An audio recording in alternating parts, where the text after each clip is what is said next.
Be here To be here. with Where? me. I'm joking. With none other than Dr. Sharon Stone. Woo! Everybody. We all have a life. No where? No bad. No ringing? No baby. Female. No female. No more.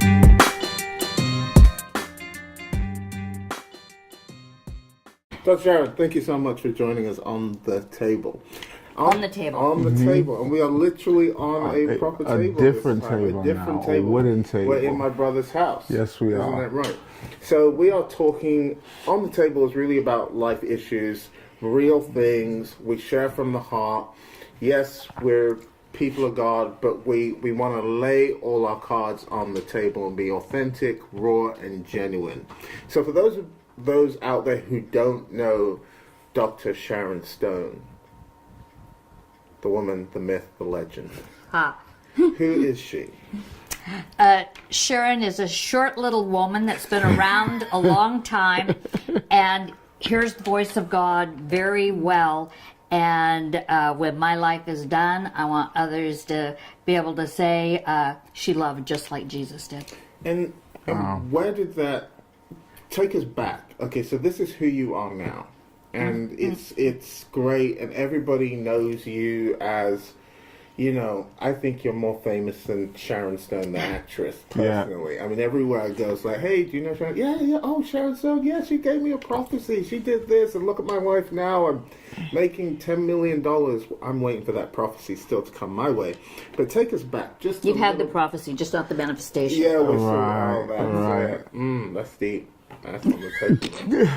So take us back just a little bit to who you were before you are who you are now. I was actually one of those people that was probably nothing in me was awake until I received Christ, because I was born with a bone disease, in a wheelchair, broke a lot of bones. And what's that bone disease called?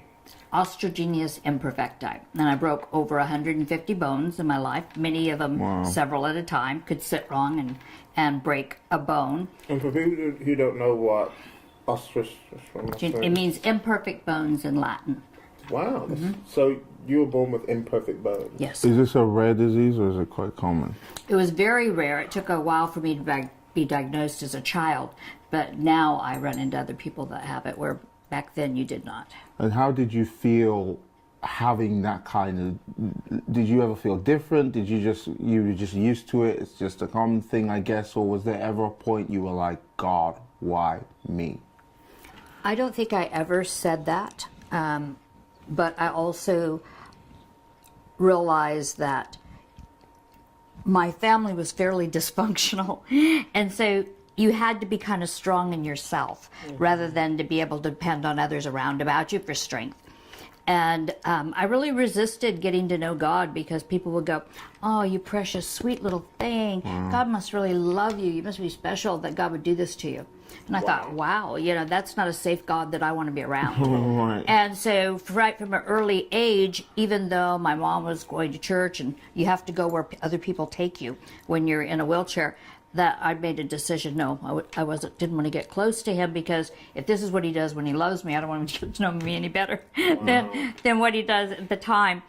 And so, no, I didn't ask those questions, but it's probably because I didn't know to ask those questions. Right. This was who I was. This is who I was from the time I was born. So living with pain and enduring and being a fairly shallow, small world was probably pretty much my domain through probably about 12.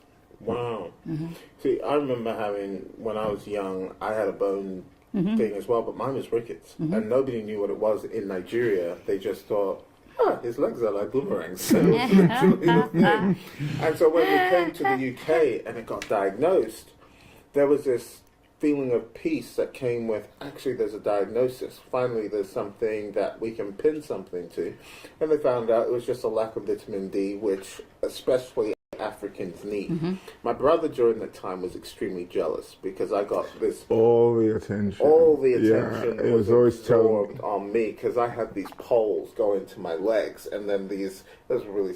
I haven't seen any of those It pictures. was It was a sad I don't sight. think there were ever any pictures taken of it, but I had casts wrapped around all my legs, and so the casts were so thick they kept me on my feet, I guess. And then my parents used to shower me with half my body outside the bathroom. My brother got so jealous of the attention that one day he decided that he was going to get a wine bottle and smash it on his leg because he thought that was the secret to attention. I'm not crazy for everyone out there, just in case you think that I'm now nuts. He's a little bit.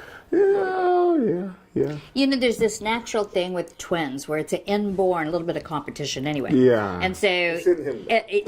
Spirit. and so, you know, whatever seems to put the other one on top or have the most attention. I've been around him long enough that I really do understand this. Right. So he smashed the bottle on his leg. All he got was stitches at the end of it, like lots of Still got stitches. the scars. The scar's still there on his knee.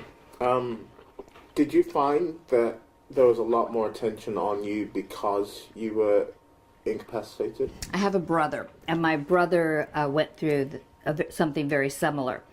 And so, you know, he didn't understand why he was on the outside. Parents were having to spend so much time with me. They'd have to spend more money because of hospitals and doctors and all of those kind of things. I was born in the U.S. There's no NHS there.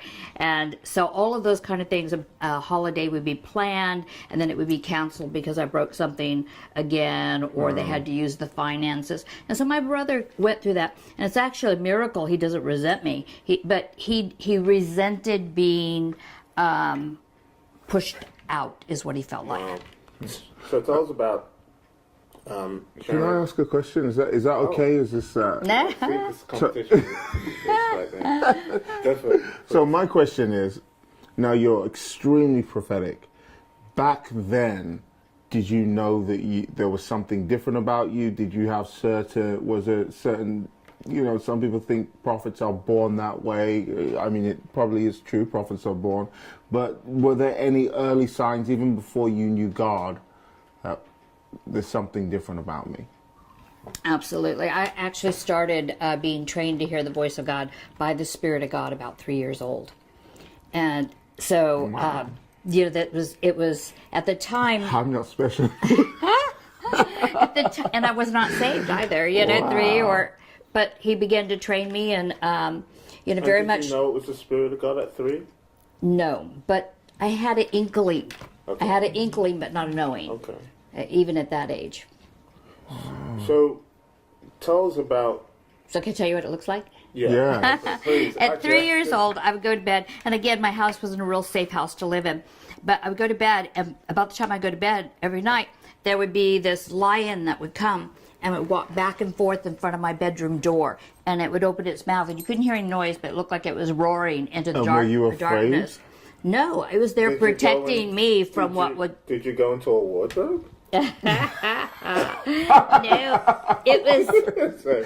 But anyway, so I grew up thinking I had this lion that was a protector. Because at 3, you know, it's very hard to make a distinction between what was reality, what was and you know. amazing. And so when I tell my mom, she'd say it was a dream because it happened at night, but it was an every night thing. So why do you think that is versus, say, my childhood, where I'd see a demon standing at the foot of I my saw a bed? few and of say, those okay, too. so also, but it was more natural for me to see very dark But we things used as to a have the child. same similar dreams where, as children, we had a nanny from hell who Literally. literally from hell, and we used to have these dreams where we'd be chasing around the field, and there's these wolves chasing us, and you won't wake up until the wolves track you down and they clamp on you, and then you wake up in cold sweat, and you just. I remember every night sitting down in a single cell in hell as a child. Like, why is it that some, would you say, would see that, but then there's you who sees a beautiful lion protecting you. I might have liked to, maybe I wouldn't have. Maybe I would have run away, to be honest. This is good as well, because what do we say for our children? Like my son, I've just realized he's really terrified of the dark. Like we have to leave the light on in the corridor just for him to sleep. Same, sometimes. And it happened at certain stages. Same for you? Sometimes. I wouldn't say our kids are better in dark, but sometimes Elijah will come and say, I'm scared, Yeah, Daddy, but Harvey I'm scared. stays on his own. And so he used to be so good, lights out, he's gone. But now he's just like, if the light's not on in the corridor, he's not sleeping. And that was very similar with me. I used to have to have a light on to sleep. So I'm looking at this and I'm thinking, what do you do in that situation? You know, you had dreams of the wolves and being in hell. My life and my waking was in hell. Talk to us about that. So, On the you know, table. I was sexually abused from the time I was born. Wow. Bone disease, there's no getting up, there's no running away. You're dependent upon the same people that hurt you, so there's nothing you can do. And so with Jesus, the Lion of Judah, coming in that protective realm, see, so instead of me seeing devils, I was living in pretty much abusive environment. But you know, now, because I train so many people to hear prophetically, if I had a child come to me and say that, you know, the child has not done something to open up a door. So that means either the parents have, the location they're in, or there's something that's passed down generationally for them. So how did you guys stop getting that? When that nanny got kicked out, So you think that was the Yeah. access point? there was... No, but years later, I think we found out that she was doing some witchcraft or dabbling She in used to some make us things. drink this thing. Weird black. It was tarry. Very You couldn't black thing. open your and mouth. Then she'd lock us in a closet till my parents got home, and she just was a weird lady. And you know, to this day, my parents don't recognize that story, but we remember it so vividly. So clear. We remember waking up in the night and at the seeing same her time getting and kicked seeing her out. getting thrown And out. to this day, it's like never happened. We're like, No, it did. but they. Mum said they it did. Really? Oh, yes, she said it did happen, but she was like, how do you remember that? You were so But young. when she was gone, it stopped. Like we stopped having those. But I still had the there was trauma of Exactly. the fear and The fear it led took to- That you were me a going to long die time every to- night. oh, You were going to be that's- attacked every Oh, night. yeah. I feared And for that. those that are watching, after we're done filming today, I'll do an inner healing deliverance on both of these guys. Yes. So tell us about Sharon the girl. Okay, what don't we know? Sharon the girl, I'm actually very shy. I'm very quiet. I didn't have a lot of people in my life because it was a very small life. And so I was probably not very articulate. I read maybe 4 or 5 books a week at least. That's interesting. Not articulate, but 4 or 5 books a week. Books, Wow. starting as a child. And And were they just creative novels, or were they? no, I read everything from novels and series that a child might read, but they were probably always maybe probably 10 years ahead of me. But I also read. Always liked history. I always read history. I always read different types of science, archaeology, particularly. And so I Was that just a lot of time on your hands, or was that because you were wheelchair bound and there was nothing else you could there was really times that I couldn't go to school. Like I would be in a hospital bed in my living room with my leg in traction, so I couldn't even get out of bed, not even to get a wheelchair. So I'd have homeschool. And so we usually, when you have a homeschool teacher come to the house, they'll come maybe once or twice a week, and they just leave you a bunch of stuff you can do yourself in doing that. And so, yes, I had a lot of time on my own in that environment. So then how did you, I mean, people say that you are in adulthood the echo of childhood. How did you, you're definitely not the echo of your childhood. Like you've explained traumas, you've explained molestation from the time you were born. You've explained, I mean, there's things you haven't even shared that we know that you've shared with us. That's just, how is it that you see other people, they've come out of their childhood, but they're still very much suspended in their development. They're still very much in pain. And some of them, even watching, are gifted, they're prophetic, but they're so broken by the past. Some of them don't even realize how broken they are.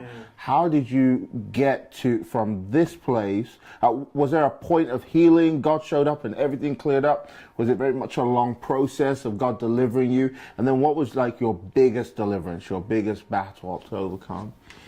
Well, as I said, as a child, I would really resist receiving Christ. And I would have pastors leave the pulpit and walk to me in the congregation and say, won't you give your life to Christ? And I'd have to say no, even as a child, and because I didn't believe God was a safe place. But that didn't change the fact of who God is. See, so often we think we change God because of our words, and I'm rebellious, and I'm not asking him in. And he just overlooks that and comes and loves us anyway. And because I had never had that kind of love, that as I got to know others that really carried the love of God, I'm sure the same way, even though everybody's story is different, we were loved into the kingdom. And so people demonstrated that love to me. And it was people my own age, and it was toward the end of the Jesus movement in California. So it was really a movement. Something was being carried. The atmosphere was charged. And so I got to kind of be carried in that current and move forward. But when I decided that I wanted Jesus, I really wanted him in my life. That moment, my life changed. And I know that's not everybody's experience, but I went from where I was unclean to clean. And I'm not saying that by faith, it did. I went from being a woman of lies because it was not safe to always tell the truth in my household, so you learn to lie. So I went from a woman of lies and to a woman of truth. I went from being shy and introverted to, when I talked about the Lord, being animated and passionate. And so there was a moment that changed a lot. But you continue to change, and there were key moments where you did. But also things changed even in my head, my academic ability. I think I never had the focus because of all the trauma. And so I think with salvation alone, there was some of the trauma that was taken care of and healed. And all of a sudden, see, I don't even ever think I had an original thought before I received Christ at 17. Right. I think I was an echo of anything anybody had said to me. I was a woman of secrets, all of those kind of things. But the second I received Christ, it was like a machine or a mechanism or gears all of a sudden that had been not used, all of a sudden someone flipping a switch and everything starting to work. Right. I could think, I could speak, I had understanding, all things that weren't there. And also in my area of education, instead of just having some areas of interest, all of a sudden my skills and my ability went way high up. And it wasn't because I was so smart. It was just because the life of God had hit some things all in my whole self that didn't have life. And the life of God had an ability to give you thoughts and solutions and broaden your way of understanding. And so I moved into that quite fast. And so I got fast-tracked in the next 4 years through high school, through college, and through university, all in that length of time, and seminary. Wow. Just because of coming alive. Yeah. You're like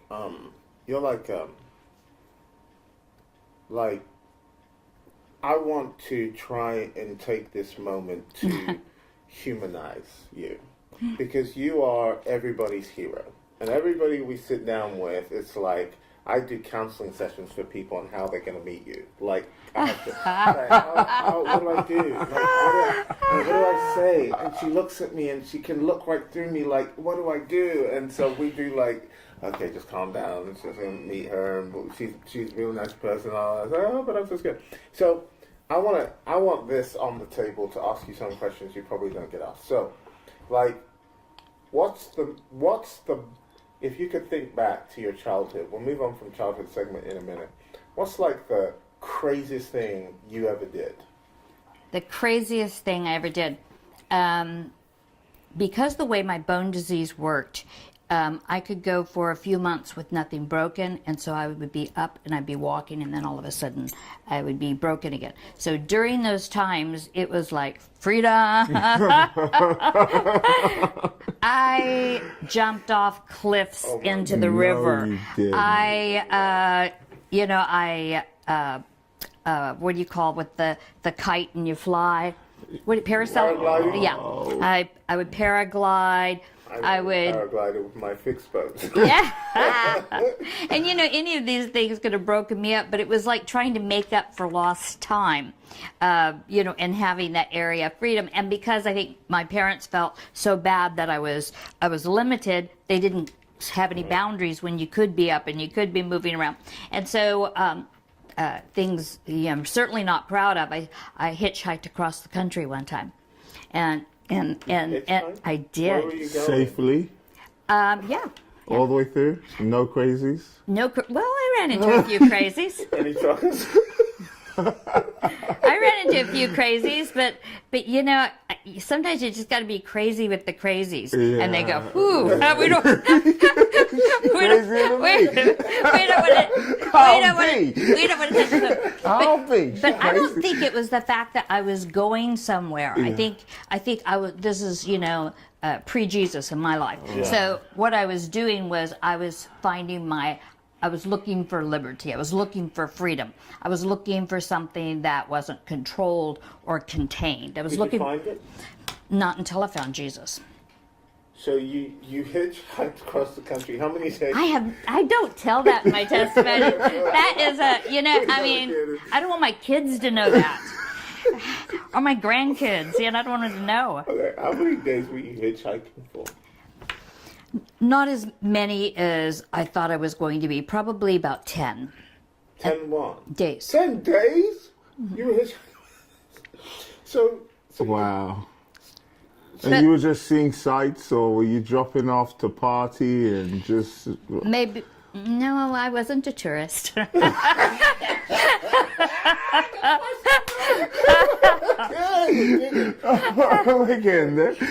good. But what I didn't know, my brother was in his car looking for me, and so after on the 10th day, he found me. Wow. Did he join you, or did he take you back home? He joined me for a few days, and then we went back home. Like that. That's awesome. Okay, so what is the saddest moment in your childhood?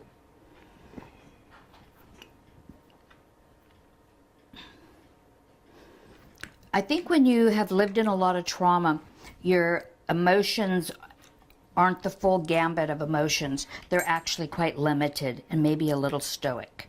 And so, you got good borders on the emotions because that's how you stay strong. That's how you endure. That's how you survive. So I probably didn't have a wide level of emotions. And so it wasn't really until I received Christ that I did. Because, my emotions went from this place. I was hurt. I was broken. My family was disappointed. I was, and that was a cycle that went on, and making life hard for everybody else and all of that. So those were sad, but it really wasn't, until great joy, I don't think great sadness, because it's the flip side to be able to know it. So it was after I received Christ, and how when you receive Christ, anything you ever want, God, here I am, I'm going to do it, I'm your woman, I volunteer, it doesn't matter, what it is, God, I'm there. And so I think in that situation, I went through probably that first year of knowing Christ, and it was just honeymoon. It was honeymoon. It was miracles. It was amazing. It was encounters, and we didn't even know the word encounter back then. But it was that, and it was an exciting time, and I was scaring my family now because they thought it was too extreme. But you guys experienced that too, didn't you? And so they went through that. But then when you deliberately make choices that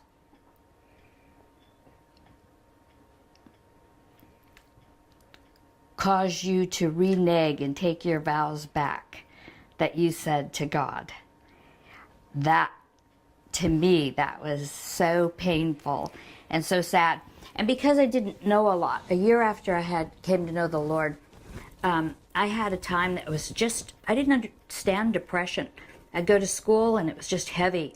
I would come home and the heaviness was there. I'd never been so oppressed in my life. And see, I didn't know about spirits and oppression and all that. Or I would have, if I was there now to counsel me, I'd say, oh, come on over here, let's pray. Let's get rid of things. But after a year, as much as I was thoroughly enjoying my relationship with God, I said, God, if this is how I have to live, I won't be alive next year. This is horrible. I can't live like this. So it's either I get you in my life and I die, or I have to push you far enough away from me so I can live and I can survive. And I was very much a survivor because of my past. And now that point didn't last long, but that was my saddest point, because I sat there and negotiated with God and I said, I don't know how to live and be connected to you. Right. Wow. And it was my ignorance, it was my lack of experience, but that was probably my saddest point. Right. And if you were to say, have a meeting right now, you could enter a machine and see your young self. Someone's about to push that camera down right now. Sorry. If you could enter a meeting right now and have a meeting with yourself at this moment, you went into the past, you saw yourself sitting there on a chair in a room or wherever you like to sit, you had a meeting with yourself, what would you say to your younger self? This is what I would say. God loves you so much. You don't understand what's going on. Don't leave your strength and think you're getting strength. Right. Don't go back to your familiar survival and call that strength when he is strength. Wow. And you just kind of pull their attention and focus, back to here, because we all have lives that we're grown up with. And it's just like now on the earth, we're moving into our new normal. Right. We're moving into things that we've not experienced before. Right. And for so many people, there will be that argument on the inside of them. And, we say, oh, you got to come out of your comfort zone. But what it really is the familiar represents a strength to them, because they know how to maneuver and function in that area.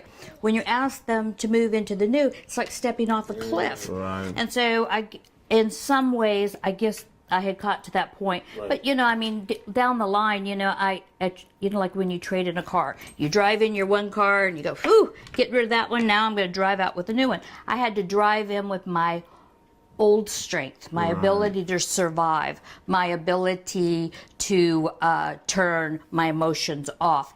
And I had to and leave that there, because now I could put a new strength in my life. So Christ could be the strength and his and those things. And so I think that was probably my saddest point. That would be how I encourage myself, because you can't operate on truth you don't have. So let's say now the same conversation, because Prophet, I see you constantly upgrade, and I think almost every day you've learned something new. So let's just say you a year ago, you had a conversation with yourself just 1 year ago from today. What would you have said to yourself a year ago? Do you really want to hear this conversation?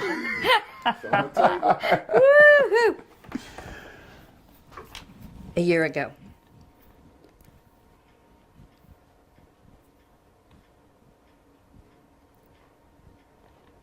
First of all, let me preface where I was at.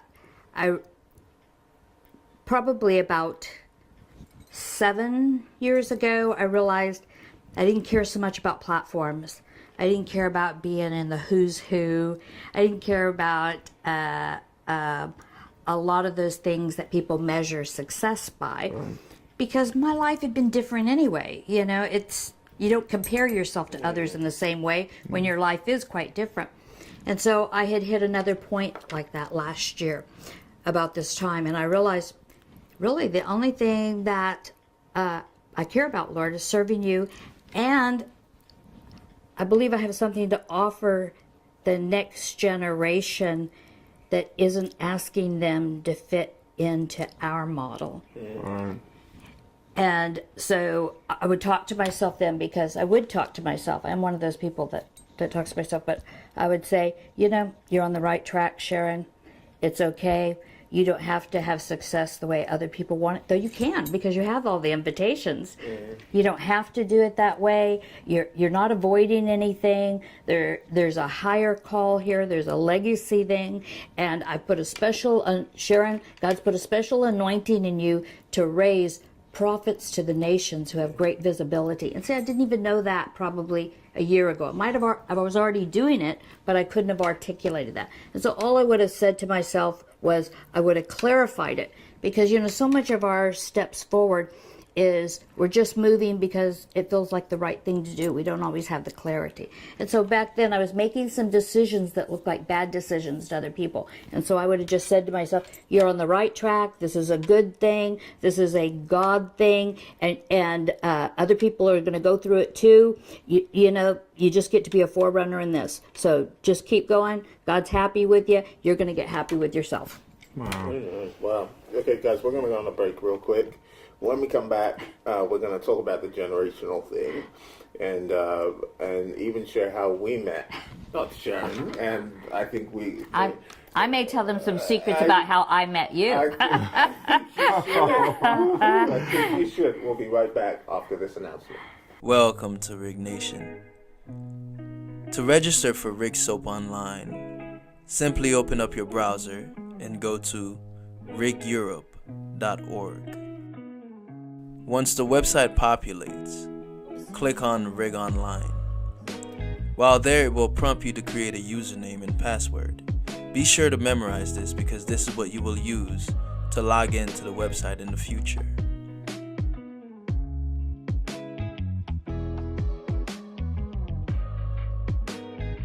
Click on Check Plans. Here we have 4 payment options for you to choose from. Choose the payment option that best suits you. After you have done so, let me be the first to welcome you to Rig Soap Online. Get rigged. Hello, this is Dr. Sharon Stone. Oh, I thought we started. And I would like to welcome you to On the Table. And my guests today are Apostle Tobi Arayomi and his younger brother. Baby brother. More anointed. Apostle Tomi Arayomi. And we are back. Thank you, Dr. Sharon, for queuing us in. That was even better than my cue in. That was great. Okay, so we're talking about generations now. And I think we should all share briefly how we met from our own perspective, because people want to know that. People want to know, how did it happen? Like, how did you step into the prophetic? How did you both come into the ministry? And we started when we were 15. We had already been planting some churches back then. We met you when we joined Harvard University. And so the guitarist in our church was like, "Oh, you got to come to our conferences and prophet speaking." We had this guitarist in our church, female. Yeah. And she was like, "You got to come to this church. There's this." His name is Pastor Prince. Do you remember Pastor Prince? Yeah, you got to come to our church. There's this prophets coming and they're speaking. So we went. And around that time, God was speaking to me about the prophetic. We were always prophetic. We didn't have any terminology for it.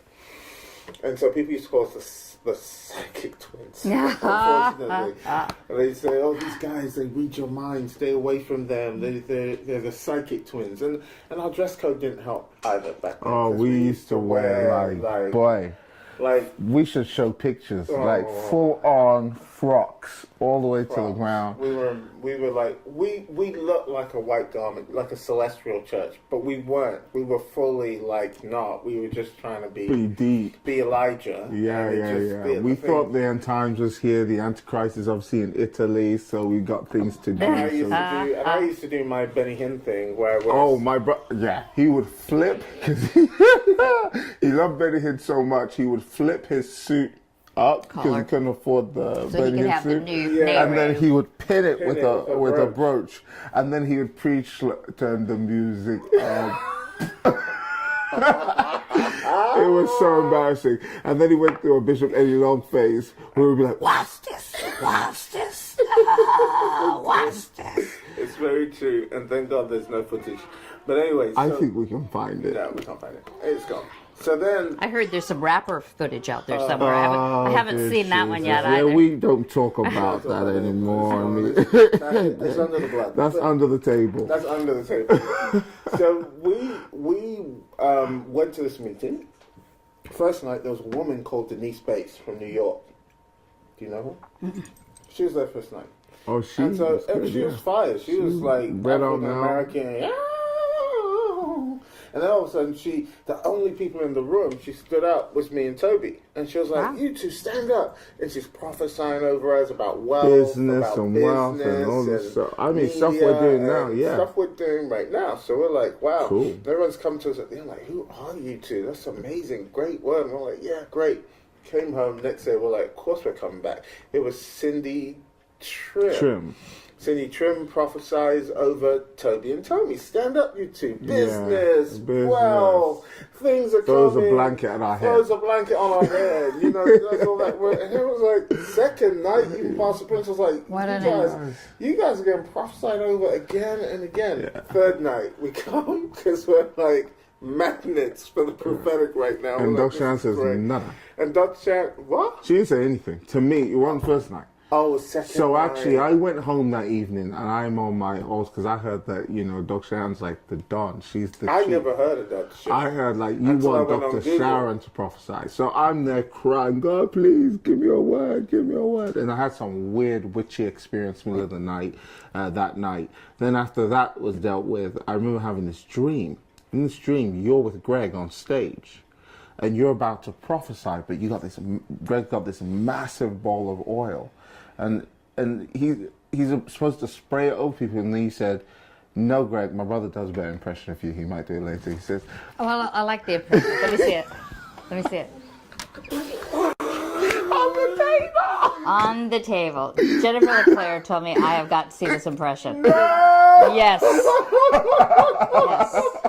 God damn! I can't. Okay. You serious? I'm not moving on until you do. I'm crying. do the voice. Oh, Dr. Sharon. You know, it is not a lack of honor. It is humorous. Do it.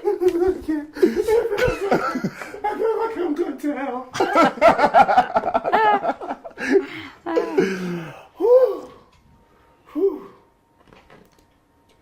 Oh, how are you? Come in. I'm so done. I'm so done. That's the best. I'm so sorry, Jesus. Please forgive me. I'm sorry. I'm sorry. But yeah, so Dr. People Sharon's... got killed in the Bible for less. Yes.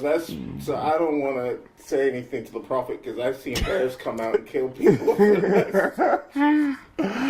So Dr. Sharon has this big bowl of oil, and she goes, no, Greg, let him have it. And you gave me this big bowl of oil, and then I sprayed it over the whole audience.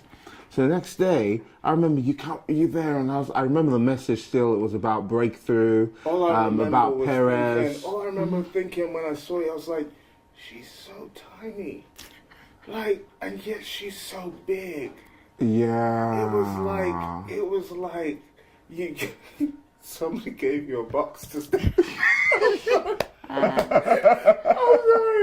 You're not afraid to do the because voice. the lectern was on the... you couldn't move the lectern, so somebody got a box, and then I remember you standing in the box, and I was just like, at the start, I must repent now. I must repent on the table. Because at the start, I was like, right? And then... Did he just make fun of me? He's still afraid to do did, the yeah. voice, but he's not afraid to do this. I'm Right. just being honest, we're on the table, so I thought, let me just lay it all down. So at first I was like, wow. And then you speak, and it's like, whoa. And I quickly repented. So you do the whole message. You still didn't prophesy that evening to me. So I'm one of the... She did prophesy. Not to me. She did. You didn't prophesy to me. She did. I remember what she said. She did. Not to I me. remember it like it was yesterday. Okay, to you. Because it was the first time ever she never called out the twins. First person prophesied to the twins. Second person prophesied to the twins. Dr. Sharon stood you up. No, and then she stood me up. no. Individually. Do you remember like prophesying to me like that? Thank you. You That's missed how it. happened. It didn't happen like that. She did it individually. Okay, what did she say to you? She said things to me. You don't remember because it didn't No, I'll tell you what happen. happened. I bet I 'Cause didn't say remember- the same things I'll they tell you said what the 2 happened. nights I before. remember what she said, like it was yesterday. But it may not have been that day. I It think you're was merging days. The same day she Okay, go on, prophesied let's to hear both of it. us, and I She didn't remember prophesy what to she me, but said go on. like it was yesterday. Go on then, say it. Because when she prophesied to you, she prophesied about business. No shit. When she prophesied to me, let me tell you what she said. She said, "You did not make change in covenant because of lack of loyalty, but because of That fear was in of usury." Hertfordshire. I No, remember that. It wasn't. Do you remember the No, first it time you wasn't. prophesied to us was in right Hertfordshire? there, and then I Oh, will this is never what Tomi does. Forget it. As This is what long Tomi does, as right, I Dave? live. Do you know This is why? what Tomi Do you does. know why I won't forget it? Because I wasn't making any changes in covenant. So I was like, No, you no, missed the day. no. Listen. I want to take this cap off your head in a second. If you don't listen to me, I remember it like it was yesterday. I think at this point we have to just decide it's Just his the truth. truth. It's Okay, his live truth. your truth. It's his truth. Even Dr. Sharon doesn't remember doing it. Yes, she does. Wow, Yes, she okay. does. Don't you remember doing it? I remember the word. I don't remember the But where. it wasn't. It doesn't matter. Okay. When she said that to me, I was like, I'm not making change in covenant. I'm kind of okay where I am. Like, I'm happy with my church and ministry and stuff. And I don't feel like anything's wrong. Like, the next week, I remember all hell broke loose. Like, I literally had to leave the church. I mean, university, I dropped out. I was homeless. I felt like I was completely abused and just terribly broken. And the reason I remember it is because it was that prophetic word that helped me. Well, I remember Those years. seeing you at the door and a whole bunch I of remember seeing you at the people, door. You were at the door. a whole because you bunch were of people needy. were like, yeah, I was remember that. needy. You were like, prophesy Yeah. to me. He literally was. He was like, I'm going to get into prophesy to me. I was like, just come talk to her. So anyway, so we're out the door, people are like, oh, don't share. And I was thinking, no, don't share. Maybe she didn't prophesy to you, She didn't prophesy to but she either did to of me. us. I'll never forget it. It's so unlikely that if you saw twins in a meeting that you prophesied to one and not the other. Actually, that's probably my normal. But in this Yeah. case, I don't know that it happened. No. It She didn't- just said it's her normal. It didn't- Repent. I just know. Repent. Okay, No, we'll move on. stay We'll with move your on. truth. We'll move Your on. My truth. truth. Let's So get to your truth. I see you at the door, and then I said the You're dream I needy. had, and then they finished. Yeah. Okay, so I see you at the door. I said the dream I had, and then you said, "Oh, Greg, this young man believes he's got an impartation," and then you laid hands on me at the door. The next day, I'm on the phone prophesying to anything that said hello to me. Anybody that just said hi, hello. I just received such a boost. But then by then you had left. We gone to Hertfordshire University. We were preaching there. invited Dr. We Sharon. invited you to come. I remember that You evening very clearly. rearranged everybody's life, I literally. mean, I had a girlfriend back then, and you were prophesying of her about breaking up. Ditch the guy. Run fast. Flee. And so, yeah, you read everyone's mail there. I still remember some people's prophecies because it was so amazing. We were standing there like, what just happened? Right. And we'd had some interesting speakers come and some interesting We things had some happen. interesting people. Yeah. But this was... In the name of the prophetic, we had some really interesting. Yeah. We had one guy come, prophesy, preach, and at the end of it, he was like, "Where's my honorarium?" So we were like, "Oh, I'm so sorry," and we gave him an honorarium. It was actually honorable. He goes, "It's too small. I can't believe I came all the way over here for this rubbish." We were like, Yeah. "Wow." So when we meet you, we're like fearful. We're like, "How much do you want?" I remember you asking me that, and I We were thought, like how much? Like we don't want to. We're kids. We're kids. We don't want she bears come. I mean, for us, a good honorarium was £500. So I thought that's decent for a couple of hours, come minister, but it wasn't good enough for him. So like, how much do you need? And you were like, I don't want anything. I'm like, And that's when, I'm not gonna lie, that's when my suspicions began. Because I was raised in black church. I was raised in the kind of church where everybody needed something or everybody wanted something. So when you said, actually, we don't need anything, I was like, okay, listen, I'm going to get you a hotel. How much is your hotel? Actually, we're going to pay for our own hotel. I was like, I do remember this conversation. I was like, this ain't right. Something's wrong. Something's wrong. And so you came, you ministered, you prophesied, and you said, after you want to meet us. I remember that. And we missed the appointment. We missed the appointment. And we were like, we missed God. We messed up so bad. What were we doing? Because we were still packing up equipment, and we hated that equipment ever since because we're like, we missed God, and we missed our time of visitation. Yeah. And we were really deep. We were deep, and we were disappointed. But, okay. How do you remember? Let's hear your side, because we want to hear, oh gosh. Yeah. The meeting that stood out to me was the Hertfordshire, at the university. That was the one that I remembered. Now I remembered being in contact with you when you invited me because you said we'd seen you here and that, and so I had a memory of that, but probably not. Vividly. Yeah, I did not have an encounter, and the dove did not descend from heaven upon your heads. I don't remember that. I'm so sorry, but that didn't happen. But when we were in that meeting, We're not special. when we were in that meeting, there were a few things I noticed. First of all, I noticed there was a great amount of freedom in the spirit realm, and there was quite. I mean, we had a lot of people in that place that had gathered, and that means they have to trust you on some level. So I was aware of that, and I do remember that we probably spent more of the evening prophesying even than the preaching and teaching, because that age group, university student too, that's probably where more people are a point where they just want what's personal for them, even to be able to validate everything else. And so I remember giving a lot of words, but I didn't know the people, so I didn't know how clear they were or anything of that kind. But I remembered prophesying to you about social media and television. Yeah. I remember that because... Oh, yeah. Wow. That's And like trippy. vlogs and magazines did. online. And yeah, and you weren't doing that then. You were doing like weird things with Microsoft Word and really rubbish stuff. I was making flyers. On Microsoft Word. Like, remember the Sin Syndrome one with the snake? Come and stop. And the Microsoft Word writing that goes from thin out. Do you remember my Rick Nation website with the fire reading? Oh, yeah. Wow. So I remember that because I knew it was the truth of God, but I saw how it didn't fit you at the time.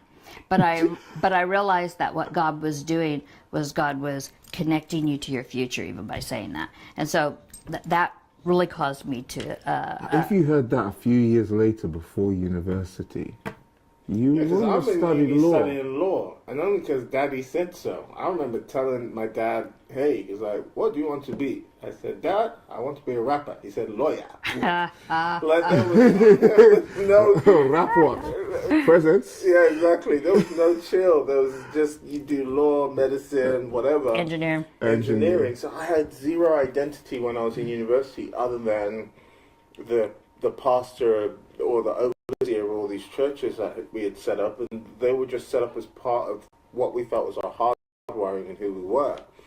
And so when you come and you're talking about television and social, all the stuff I'm doing now. Mm-hmm. And how many years ago was that? Over 10 now, isn't it? More Like a good than 10 years ago. Mm-hmm. More than 10 years ago. And to see that being fulfilled now, that's pretty amazing, actually. So, what were your first impressions when you saw us? Honestly, on the table.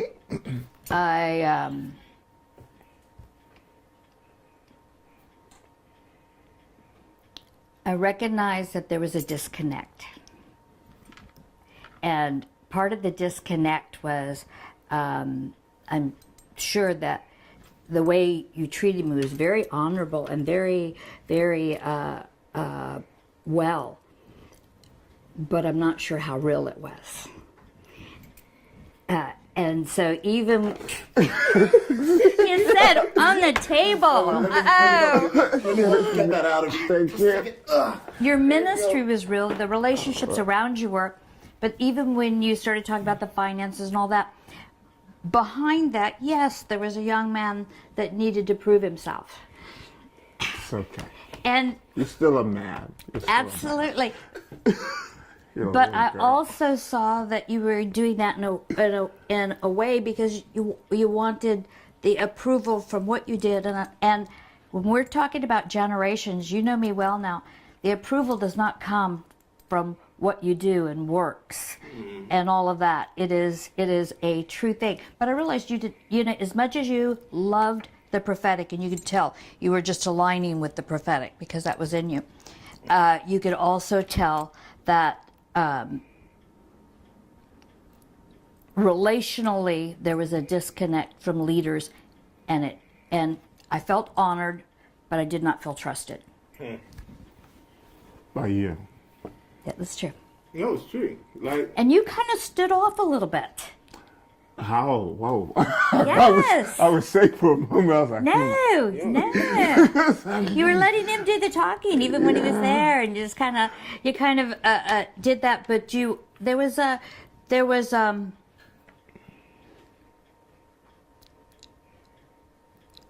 actually, at that point, there were so many people around you, you were almost functioning in some ways almost pastoral with a group that was around you at the time. Yeah. And so we weren't able to have a lot of personal words at that moment. Yeah. Mm-hmm. And when do you feel like it broke for you? Like, when did you have a breakthrough? Because in many ways, people don't know the backstory to where we are now from meeting you. What was the in-between in that process? And what did you want to say to us that night? Yeah, what did you... That's true. That's a Why have we never asked that question? We never asked that question. That night... And I know the answer. What? Absolutely. Exclusive. Turn the cameras off. Everybody leave. That's it. Zoom the camera right in here.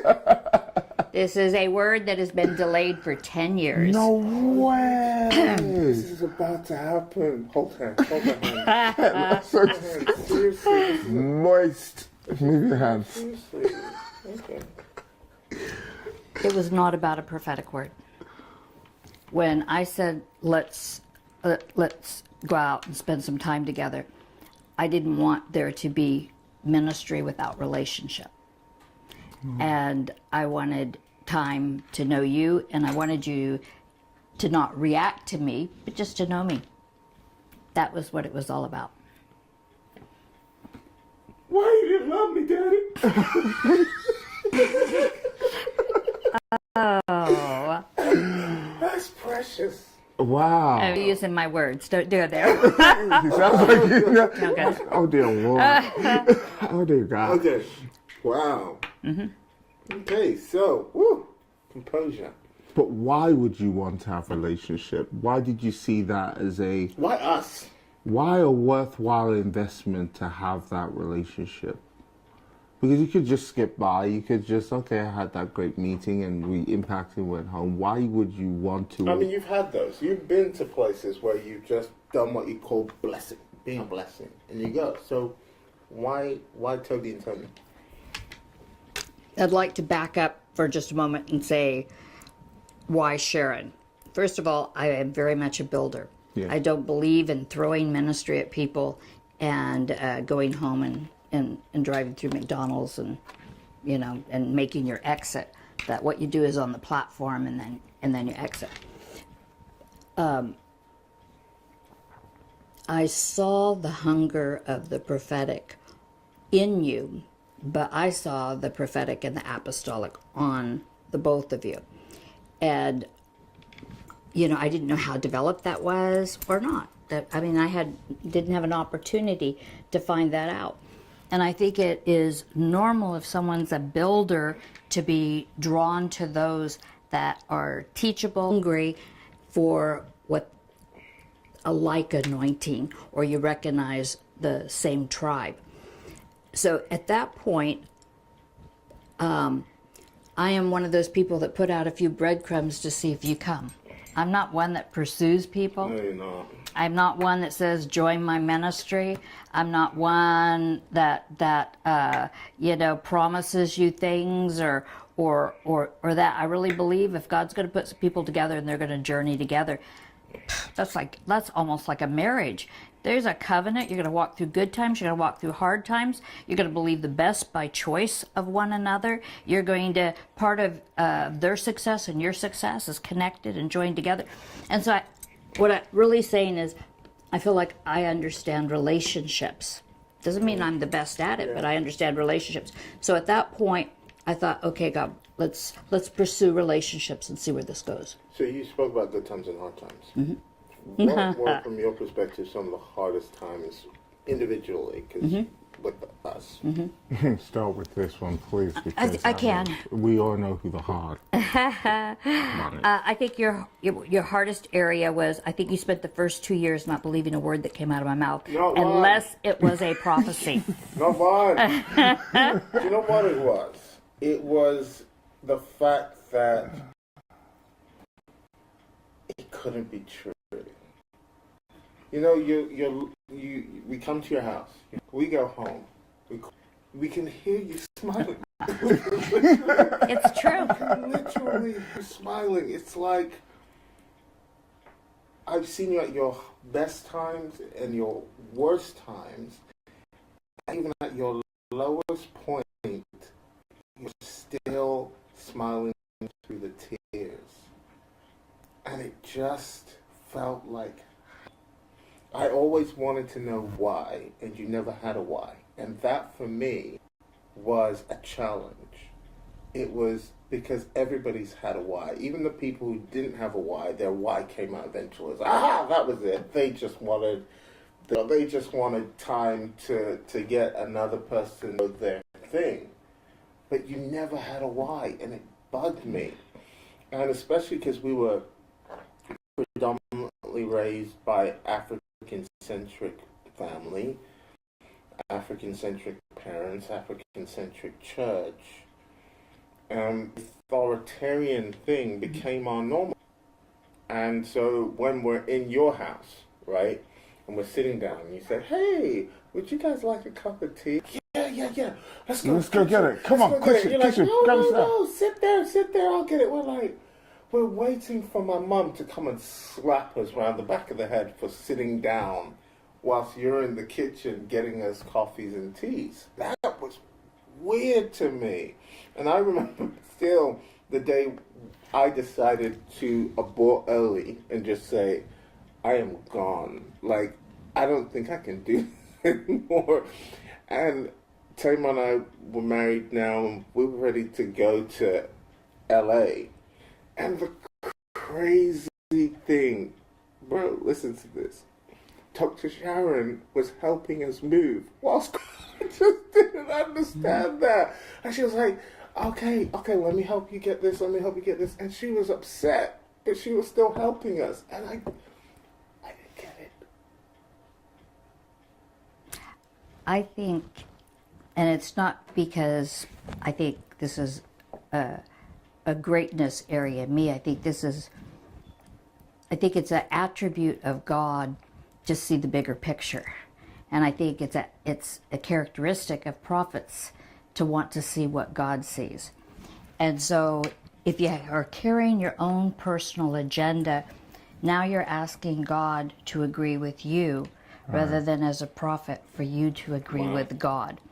And I think that if you get those dynamics wrong, I don't even know how the prophetic works on the inside of you.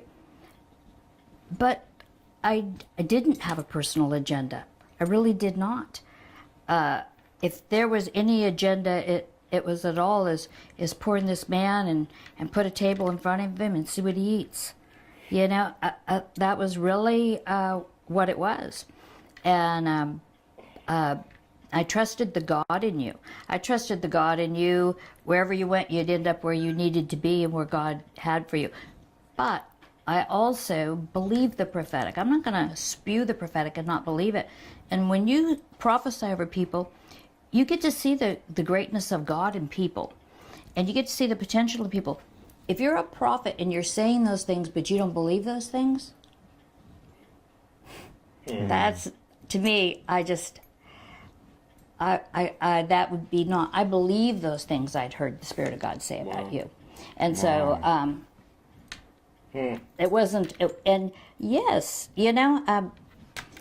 I believe that our connection at that time was already family. Yeah. I mean, it was family. I got kids that live in the States. If you guys wanted to be in the States, you were going to be my kids in the States. But I also have adult children, and I have learned a long time ago, if you're the parent and you have those that you consider children here, and it always has to hold that ratio. That means that there is always a limitation and that alignment when they're around you. But when your children are adults, and you guys will get to experience that, then the relationship is different, and it changes. And it doesn't mean there's not honor, it doesn't mean there's not respect, doesn't mean you don't still learn from one another. But I opened myself up to learn as much from both of you as you were learning from me.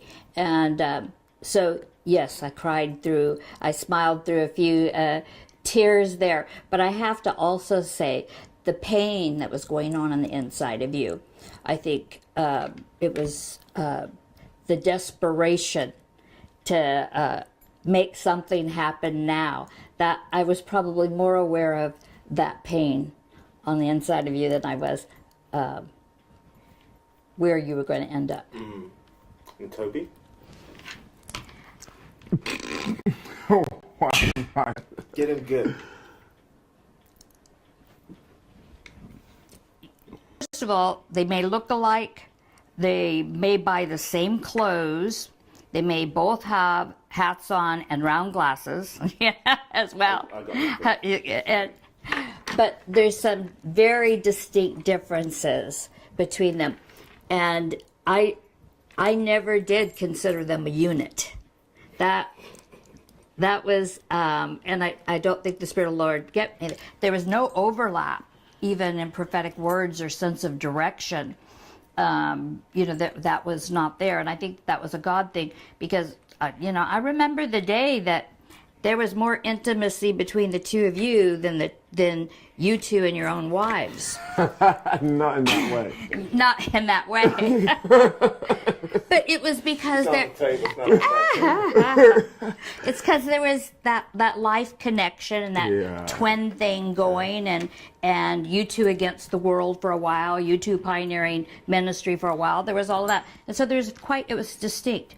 So you were definitely pursuing the prophetic, but you had something that had already been downloaded on the inside of you, which was truly a kingdom message and a kingdom mentality that was already moving you along. And I don't believe somebody taught that to you. I believe that is something the Spirit of God invested on the side of you. And I believe when you started in it, it was probably already more advanced than some. So you have to honor that and know that came from God.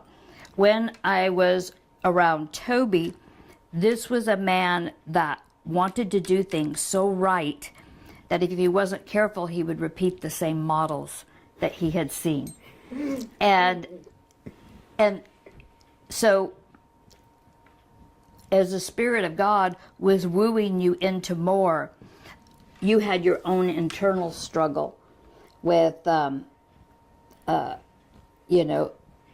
leave where I'm at? Do I move forward? Do I function? I've seen prophets and they do all of this. Am I supposed to do that as a prophet? Is this the platform I want? Do I want to just have a mega church? All of those kind of things. And I think it's normal to want to reproduce what's been modeled to us. But there's a prophet a pioneer on the inside of you that keeps you going, you're not comfortable here. You're not comfortable here. This doesn't fit you. This doesn't suit you. Because we're wired to be able to hear what we don't know and have the mysteries and to step out on the revelation. And so I watched your internal struggle in that area. But I also watched, now it's not that you didn't love the church. But you actually, and still do, you have an incredible love for the church. If I wasn't pastoring, I would be at your church. You do. You have an incredible love for the church and the people. And it's not my kind. If you're around me long enough, you're going to see me go, I love you. And I really mean it. It's not fake or phony, but that's his is done in his relationship, his commitment, his ability to build leaders, is all of those things. But those were in you right from the beginning. So either God put those things, other people had developed those things, but you went through a journey, and it was definitely letting go and moving forward. And where he might have made some movements very fast, you actually made them very thoughtful all the way through. And so you didn't move on anything you didn't have revelation on, but yet you were very hungry for the prophetic. And but I also believe that you were looking for it to fit in the environment that you were in, because that had been modeled to you.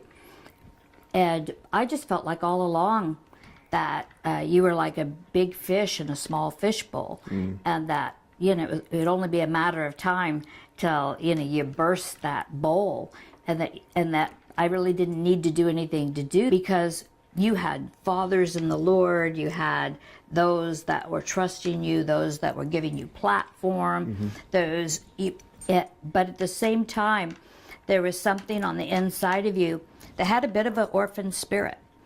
Big time. And we are keeping it on the table, aren't we? Just saying the real stuff. And you know, and that because you were valued for what you could produce on the platform.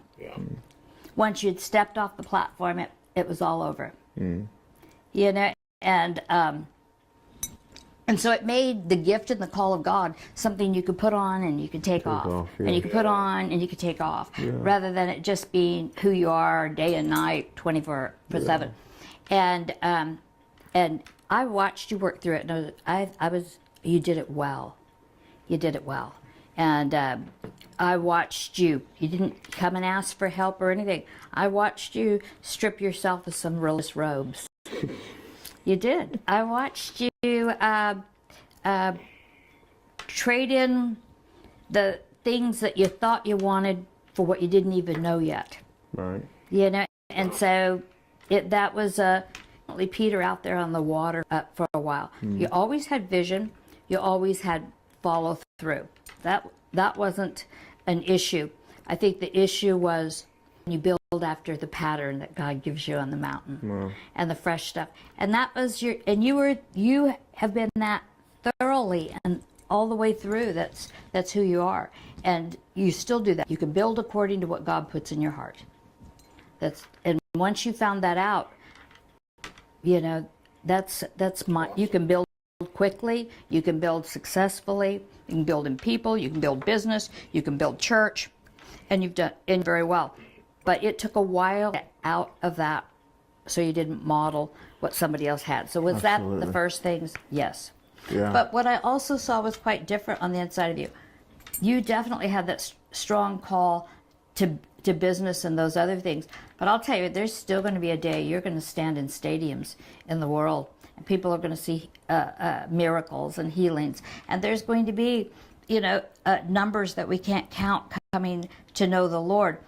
And when you have someone that has such so many different strengths and so many different calls, you know, and you want to feel integritous and God leading and being a part of them, I think there's always a tug of war in your soul when you got that many things you're juggling at a time.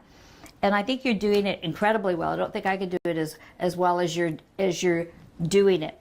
And I think you're still in a place where you're doing all the things that the Spirit of God has called you to do.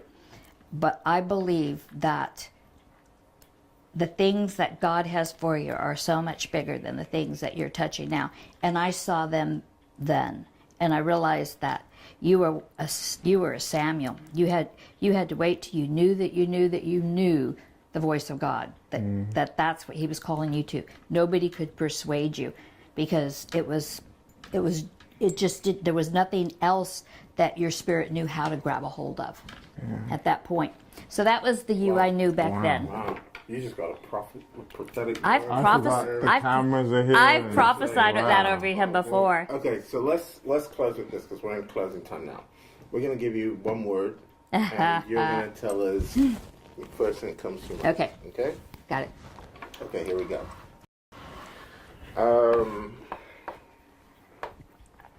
Let's start simple. Love. I can't go past Jesus. I'm sorry. I can't. You don't Should we make understand. new rules? Nobody You can't say has Jesus. nobody has loved me like Let's Jesus. try another one. Okay. Let's go. Donald Trump. I wish you'd stay off Twitter.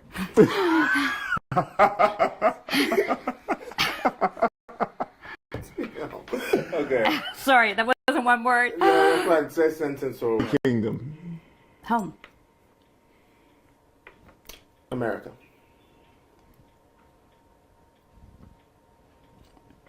Big vision. Prophets.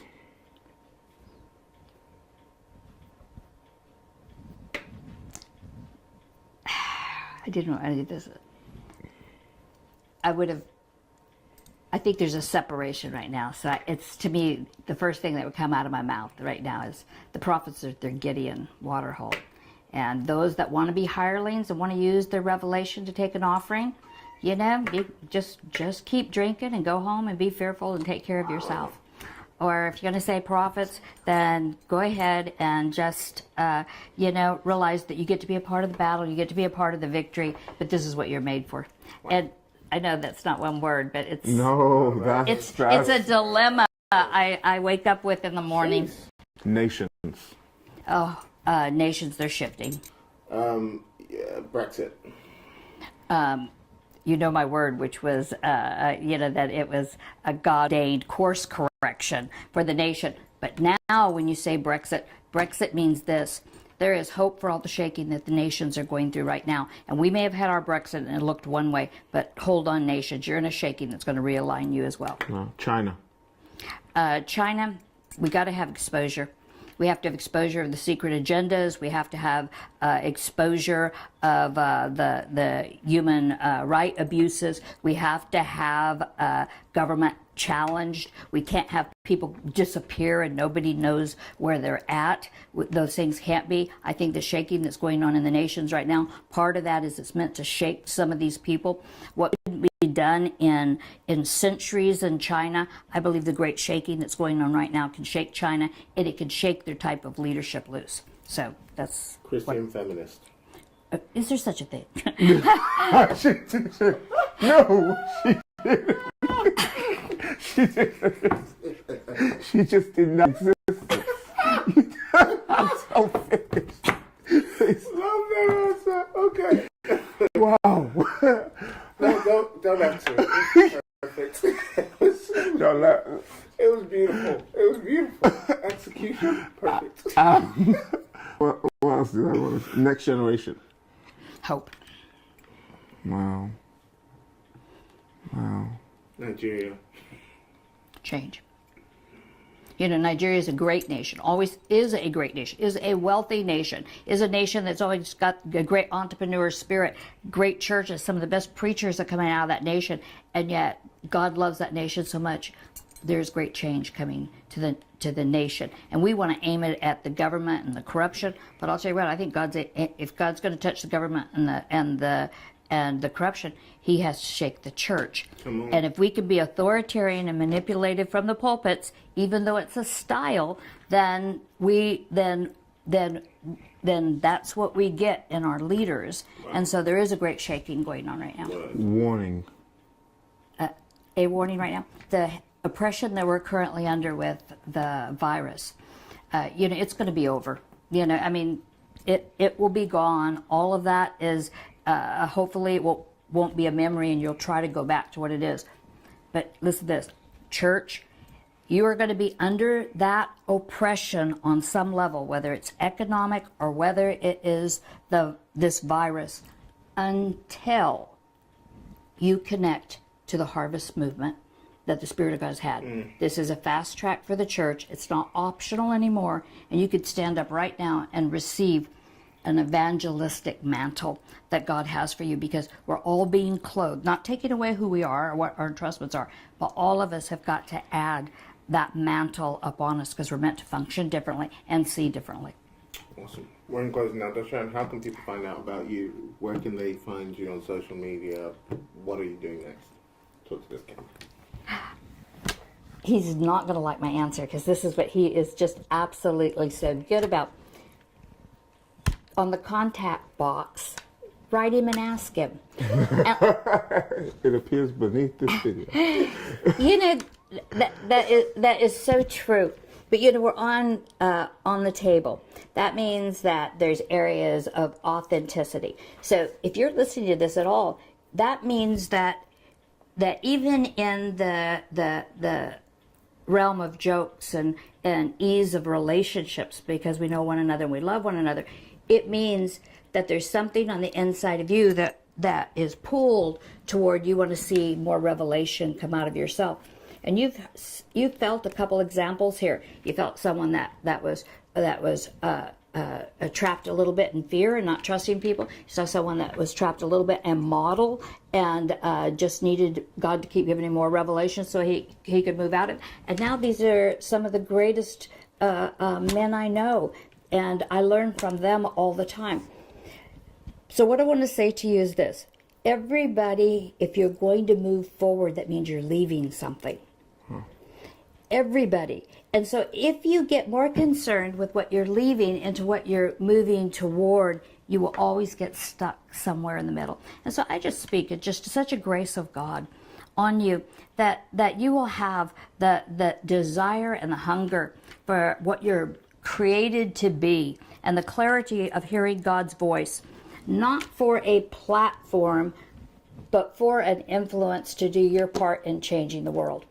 And I believe if you will make sure those couple little things are okay, I'm going to look forward and my agenda is going to be pure, then I want you to know there's no withholding of the clarity, the detail, the facts, and the anointing and the encounters that come with the revelation. So we just speak a stirring of that on the inside of you.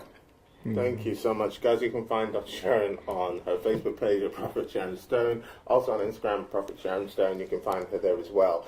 Please do make sure you leave a comment after the video and let us know what you thought, not just in the chat box, but also the comment section will be open after this has been published. So come back, leave your comments, let us know what you thought. And if you'd like a part 2 or a part 3 or a part 10, let us know that too. And also let us know who you'd like to be on the program next. But for me, Tobi Arayomi, and Dr. Sharon Stone, we'd like to say thank you very much for tuning in. Take care of yourself. We all have a life. No wag, no bad. No ringy, no doozy, female, no female, no no.